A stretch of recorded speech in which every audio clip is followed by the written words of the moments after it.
How you doing? Got a little quick review for you. Hope it's quick. I know, I tend to drag on. Of the Cass Scenic Railroad in Cass, West Virginia, in the middle of nowhere. The closest big thing to Cass is Snowshoe Ski Resort, and that we stayed at a motel there because there basically are not very many places to stay up there. It is in the middle of nowhere.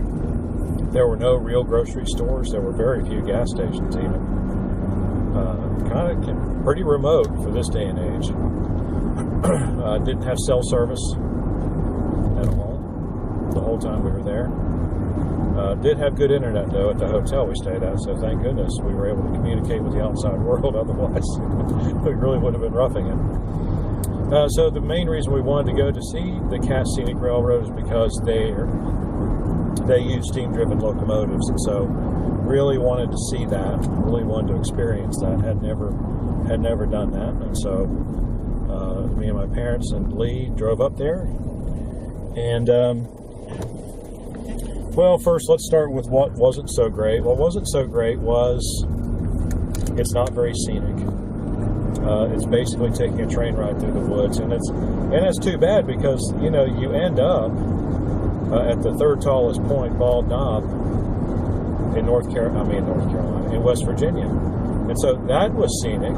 But that was after we got off the train. The whole train ride, which took about 2.5 hours to get from the station up to the highest point, up to the Bald Knob. There was like one scenic vista, and a lot of that was obstructed by trees. More like brush. I think somebody needs to get up there and clear out some brush and some of these smaller trees, and so that we could see some scenery could be seen, because it really would have been impressive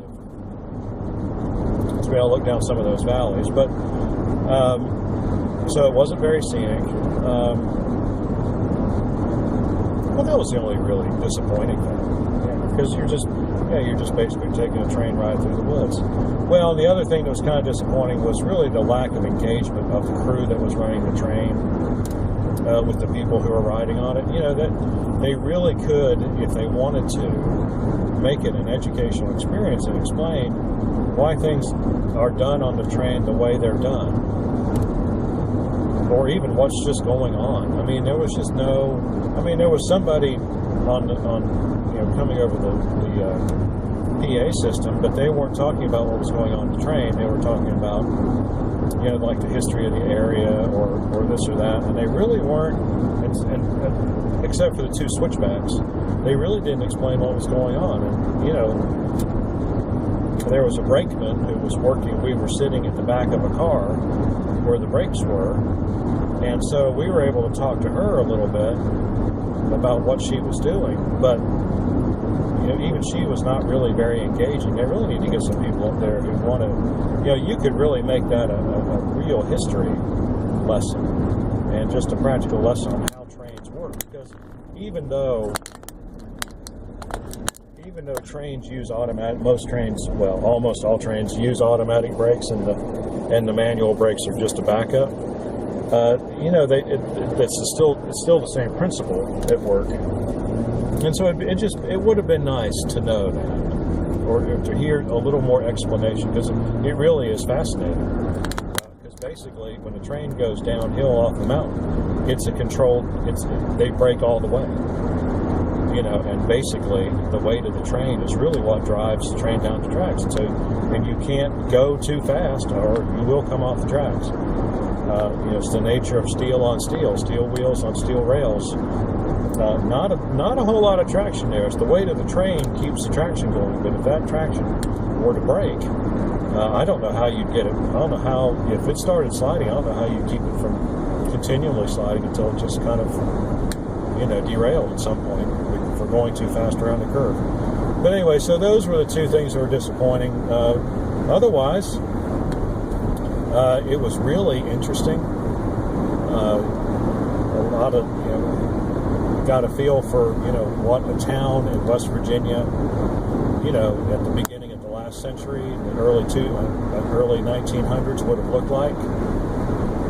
Because it still looks pretty much the same. Nothing's changed much there. got to hear, got to feel, the power of that steam locomotive, which was really impressive. And of course, we got to smell burning coal. I've realized I've never really smelled burning coal before, and it almost smells like burning plastic, and that was weird. I did not expect that. I've smelled charcoal burning, and of course, it doesn't smell a lot anyway, but it doesn't smell like coal. Coal is a unique kind of smell. If you never smelled it, I can't really explain it to you. But it is somewhat like burning plastic, except it's not irritating like burn, but the scent of it is very similar. So, would I recommend it? We went on, like I said, we went up to Bald Knob, and it took 6 hours to go up and come back. I would not do that again, but I would go. They've got like a shorter ride up to the first way station, W-A-Y station, not wait. And that took about an hour to get up to and about an hour to get back. I would recommend that one because you get enough of a feel of it without getting too bored. Because on the way back, down off the top of the mountain, we were just all kind of sitting there because it's like, well, okay, we all know there's nothing to see, and so yeah. So yeah, I would opt for the shorter trip and do it that way, and I'm sure it's less money too. So, and then go find something else to do in the area, like get lost on the way up, the way we did. Yes, I hate Garmin. Garmin is awful. But anyway, that's my review. That's really all I got to say. If you got any questions or comments about trains or whatever, if you know something that I don't, or can add to the discussion, we'd love to hear from you. Do that in the question and comment section below. Like and subscribe. We appreciate when you do, and we will see you on the next one.